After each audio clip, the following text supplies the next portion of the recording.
ప్రస్తుతం Iran Israel మధ్య జరుగుతున్న యుద్ధంలో అతిపెద్ద షాకింగ్. మొట్టమొదటి రోజే మనం ఆయితుల్లా అలీ ఖైమోని మరణించాడనే వార్త అనేది వరల్డ్లో షేక్ వేవ్స్ క్రియేట్ చేసింది. మళ్ళా దానికి మించిన అతిపెద్ద వార్త ఏంటంటే ఈరోజు Israeli prime minister Benjamin Netanyahu PMO office మీద ఇరాన్ ఐఆర్జీసీ దాడి, ఆయన బ్రతుకున్నారా లేదనేది ఇప్పుడు ఇంకా తెలియాల్సి ఉంది. ఇజ్రాయెల్ ఏం చెప్తుందంటే ఇంటర్సెప్ట్ చేశామంటుంది, కానీ ఆయనకి ఏమైందో తెలియడం లేదు. కానీ ఇరానియన్ రిపబ్లికన్ గార్డ్స్ కార్ప్స్ మాత్రం ఆయన బ్రతుకు ఉండే అవకాశాలు లేవని ఇరానియన్ రక్షణ వర్గాలు చెబుతున్నాయి. ఇప్పుడు ఏంటి అంటే ఇరాన్ తన యొక్క సుమారు ఈ మ్యాప్లో మనకు కనిపిస్తున్న ఇరాన్ నుంచి ఇజ్రాయెల్ 2500 కిలోమీటర్ల డిస్టెన్స్లో ఉంటుందన్నమాట. ఈ 2500 కిలోమీటర్ డిస్టెన్స్ కావాల్సిన మిసైల్ ఫోర్సెస్ ఇరాన్ దగ్గర ఉంది, ఐఆర్జీసీ దగ్గర.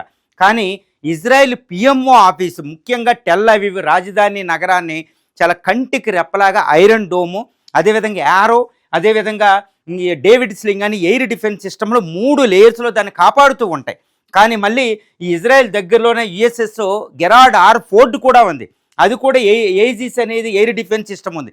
మరి వీటన్నింటినీ ఛేదించుకుని ఇరానియన్ మిసైల్ పిఎంఓ ఆఫీసుని తాకడం అంటే మరి ఇరాన్ ఏ మిసైల్ ఉపయోగించి ఉంటుందంటే తన అమ్ముల పొదులోని అత్యంత పవర్ఫుల్ మిసైల్ ఫతా-2 అనే హైపర్సోనిక్ మిసైల్ కానీ లేదా కెర్రం షాహర్ అనే హైపర్సోనిక్ మిసైల్ని కానీ ఉపయోగించుకుంటుంది. ఇది ఏంటంటే ఇవి అమెరికన్ ఎయిర్ డిఫెన్స్ సిస్టంలో Israel air defence system like థాడ్, ప్యాట్రియాటిక్, ఏజిస్, డేవిడ్ స్లింగ్లు, యారో, ఈవెన్ ఐరన్ డోమ్ కూడా దాన్ని ఆపలేని శక్తి ఉంది. కాబట్టి చాలా జాగ్రత్తగా Islamic Republican Guards Corps plan చేసి పిఎంఓ ఆఫీస్లో ఉండగా ఆయన ఆఫీస్ మీద దాడి చేశారు. ఇప్పుడు ప్రస్తుతం ఆయన అక్కడికి మనకు వస్తున్న సమాచారాన్ని బట్టి చూస్తే, వివిధ న్యూస్లను చూస్తుంటే పిఎంఓ ఆఫీస్ మీద ఇజ్రాయెల్ ఏం చెప్తుందంటే పిఎంఓ ఆఫీస్ మీద దాడికి ప్రయత్నించారు, ఎన్నో మిసైల్స్ వస్తే మేము ఇంటర్సెప్ట్ చేసాం, డ్రోన్లు వస్తే ఇంటర్సెప్ట్ చేసాం అని చెప్తుంది. కానీ పిఎంఓ ఆఫీస్ మీద దాడి జరగలేదని మాత్రం చెప్పడం లేదు. ఇరానియన్ రిపబ్లిక్ గార్డ్స్ మాత్రం, ఐఆర్జీసీ మాత్రం కన్ఫామ్డ్గా చెప్తున్నాయి, Iranian Tel Aviv PMO office మీద మేము దాడి చేసాం, ఆయన బ్రతుకుండే అవకాశాలు అసలు లేనే లేవు, మేము ప్రయోగించిన మిసైల్ అలాంటి మిసైల్ అని ఐఆర్జీసీ ప్రకటిస్తుంది. ఇది ప్రపంచంలో ఒక సంచలనంగా మారుతుంది. ఎందుకంటే ఆయతుల్లా అలీ ఖైమోనీని కోల్పోయిన ఇరాన్ ఎట్టి పరిస్థితుల్లో జీవితంలో ఉన్నా బ్రతికున్నా లేకపోయినా డూ ఆర్ డై మోడ్లో రివెంజ్కి పాల్పడుతుంది. గత రాత్రి USS aircraft carrier Abraham లింకన్పై దాడి చేయడం, అది మునిగిపోతే అమెరికాకి అవమానం. ఇప్పుడు అమెరికా దాకా చేరుకోలేవు కాబట్టి ఆయతుల్లా అలీ ఖైమోనీని చంపేసిన బెంజమిన్ నెతన్యాహు, అదేవిధంగా ఆయతుల్లా అలీ ఖైమోనీ వారసును కూడా సంహరించారని తెలుస్తుంది. అరాఫీ ఖైమోనీని కూడా సంహరించారు, ఎవరు వచ్చినా చంపేస్తామని ఈ బెంజమిన్ నెతన్యాహు ప్రకటిస్తున్నారు.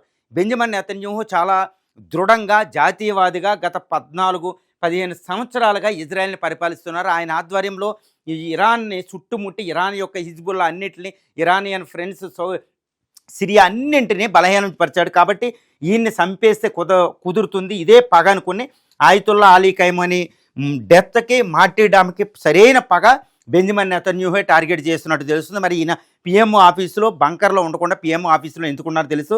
ప్రస్తుతం మనకి ఇంకా న్యూస్ రావాల్సి ఉంది, అసలు బెంజమిన్ నెతన్యాహు బతుకున్నారా లేదా. కానీ పిఎంఓ ఆఫీస్ మీద అయితే దాడి ఫతా-2 కానీ కెర్రం షాహర్ 4 అనే 2 బాలిస్ట్ హైపర్సోనిక్ మిసైల్స్తో దాడి జరిగినట్టు తెలుస్తుంది. ఎందుకంటే ఏ మిసైల్, ఏ డ్రోన్ వెళ్ళినా ఇరాన్ ఆపగలిగే, ఇజ్రాయెల్ ఆపగలిగే పూర్తి శక్తి సామర్థ్యాలు ఉన్నాయి. కాబట్టి ఫతా-2 అనే హైపర్సోనిక్ 10 మ్యాక్ స్పీడ్ కంటే వెళ్తుంది, అంటే ధ్వనివేగం కంటే 10 రెట్లు, అంటే గంటకు 12,000 నుంచి 15,000-16,000 కిలోమీటర్ స్పీడ్తో వెళ్తుంది.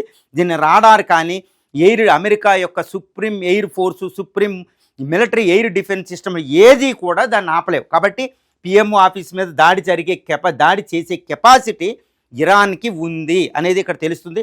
మరి ఇరాన్ ఎంత పక్కాగా ఆయన సమాచారం తెలుసుకోవడం అంటే ఇరానియన్ స్పైయింగ్ ఫోర్సెస్ కూడా ఇక్కడికి వెళ్ళి ఉంటాయి. ఎందుకంటే ఆయతుల్లా అలీ ఖైమోనీ ఆఫీసులో ఉన్నప్పుడు టెహ్రాన్ ఆయన ప్రెసిడెన్షియల్ ఆఫీసులోనే ఆయన సంహరించబడింది. ఎందుకంటే మొసాద్ ఫోర్సెస్, ఇజ్రాయెలీ ఫోర్సెస్ అక్కడికి వెళ్ళినాయి. మొసాద్ ఇజ్రాయెలీ ఫోర్సెస్ ఆయన దగ్గర పక్క నక్కి ఆయన టైం చూసి కొట్టినాయి.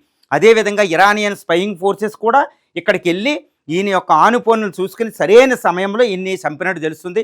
ఏదేమైనా ఇప్పుడు బ్రతికున్నారో లేదనేది ఇప్పుడు మనం చూడాలి. కానీ వెరిఫైడ్ రిపోర్ట్స్ ప్రకారం ఆయన పిఎంఓ ఆఫీస్ మీద అయితే అటాక్ జరిగిందని తెలుస్తుంది. ఈ విషయం ఇంకా సమాచారం తెలుసుకుని వెరిఫై చేద్దాం.